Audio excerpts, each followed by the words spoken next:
Good day guys, so update lang po kami sa aming mga newly arrival. Ayan po. Merong BST, SNM, Federal, We the People, Primo, Entidade, Cult, Animal, and Odyssey. Mula natin dito kay Odyssey, meron tayong port R25, ayan po. Sa rim, meron tayong Big Void at saka Hazard Light. Ito naman sa Animal, meron tayong push seat, planchless grip, tsaka GLH na tire. Sa Cult, meron tayong muffle cap tire, tsaka yung multicolor. Frame, shorty.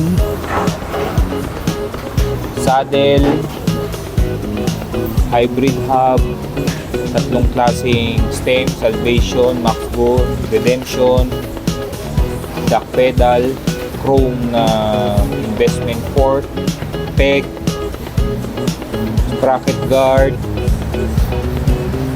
at itong crew na handlebar 9 at saka 9.35 rise.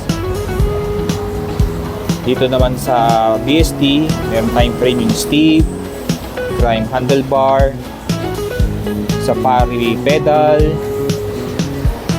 ayan po, sprocket guard, stem,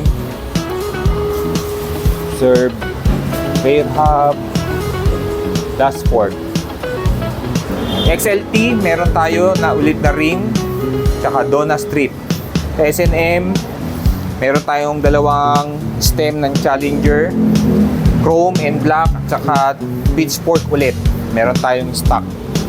Federal, ayan po, stem, tsaka saddle. Sa WTP, meron tayong Helix front hub, Logic na rim, tsaka padded saddle. Ayan po. So, abang lang po kayo sa aming mga posts. Inaayos na po namin. Tsaka sa mga interested, pwede kayo agad pumunta sa shop. Located po ang shop sa number 41 Dagat-Dagatan Avenue, Kaunlaran Village, South Caloocan. Pwede nyo rin po kaming i-message sa aming Facebook, Instagram, or sa aming website sa www.bmxcyclecenter.com. Open ang shop Monday to Saturday, 8:30 in the morning hanggang 5:30 in the afternoon. So, ayan po. Salamat!